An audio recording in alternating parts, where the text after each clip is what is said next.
Hello mga kakasina! Ako po ulit si Ate Angel ng Kusina ni Angel, and for today's video, tuturuan ko naman po kayo ng another chicken recipe na baka hindi mo pa nagagawa sa iyong kusina. Kaya panoorin mo ang buong video dahil madali lang po ito. So naglagay ako dito ng iilang piraso ng chicken breast dito sa ating mixing bowl, and then lalagyan po natin ito ng mga pampalasa. Una na dyan, naglagay tayo dito ng paminta. At naglagay na rin po tayo dito ng menu chicken powder mix. Yan. Tapos po, pag nailagay na natin yung ating pampalasa, haluin lang natin ito bago yung kabilang side naman po ay lalagyan ulit natin ng menu chicken powder mix. So kapag nailagay na natin yan dyan, tapos nahalo na natin to, set aside muna natin. Kasi po, kakailanganin natin ng isang kawali at maglalagay po tayo dito ng konting mantika. So, paiinitin muna natin yung ating mantika. And then, naglagay lang ako at least 2 tablespoon ng butter para makadagdag din po ito ng flavor dito sa ating chicken. So, kapag mainit na yan, tas nagmelt na rin yung ating butter, pwede na po natin ditong ilagay yung ating chicken breast bago po ipapa-brown lang natin both side ng ating chicken breast.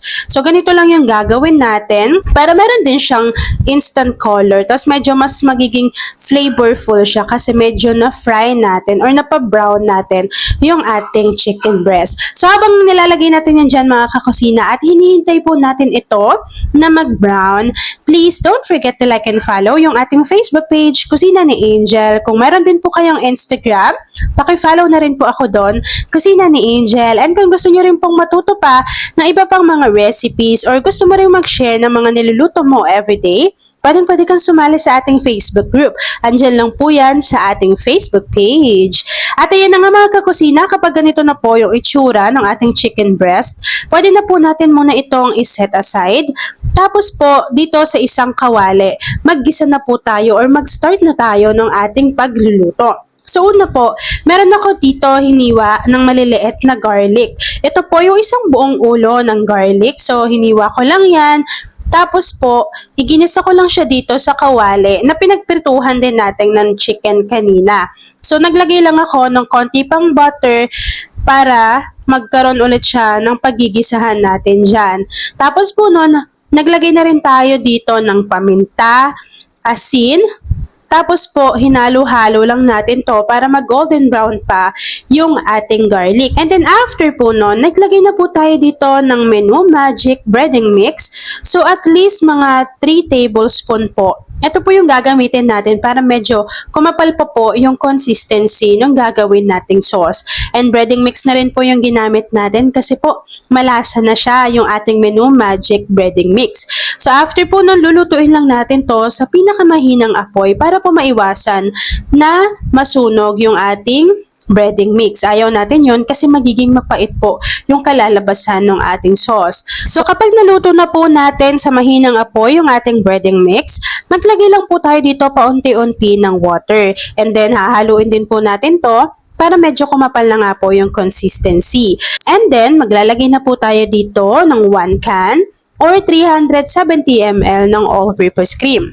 After adding ng ating all-purpose cream, maglagay lang po tayo dito ng isang peraso nitong Menu chicken cubes. So ilagay lang natin yan dyan, hintayin po natin tong mag-melt. And make sure mga kakusina na medium to low heat lamang yung apoy natin dito. And alam nyo ba, nung nag-melt yung chicken cubes na menu dito, sobrang bango as in. Tapos after po natin yan mailagay at nagmelt na yung ating chicken cubes, ilagay na po natin dito yung chicken breast na. So ito po yung niluto natin kanina na pinabrown natin, at pag nailagay na natin yun dyan, haluin lang po natin ito ng maigi. So kapag nahalo na natin yan mga kakusina, naglagay lang po ako dito ng konting bell pepper sa ibabaw para additional flavor, at the same time, meron din siyang color. Tapos po, naglagay lang din tayo dito ng konting kinchay. So kapag napagsama-sama na natin yung mga ingredients, lulutuin lang po natin ng ilang pang minuto yung chicken breast para lutong-luto po iyan. Tapos, maya-maya po, pwede na natin to i-enjoy. At ayun na nga mga kakusina, kapag naluto na po yung chicken breast at napalamig na po natin ito, mapapansin nyo po na mas kakapal pa yung consistency ng ating sauce na para na po ba siyang yung alaking. Yan, ganun yung magiging sauce niya kapag lumamig na po ito. So make sure lang na luto na po yung inyong chicken breast. Yan. At ayan na nga mga kakusina, tapos na po ang ating creamy garlic chicken. Kung nagustuhan mo yung ating video, please like and share this video. At kung hindi ka pa nakakapag-subscribe sa aking YouTube channel na Kusina ni Angel, please click subscribe button, click mo na yung notification bell, click all para lagi kang updated sa bawat ina-upload kong mga videos.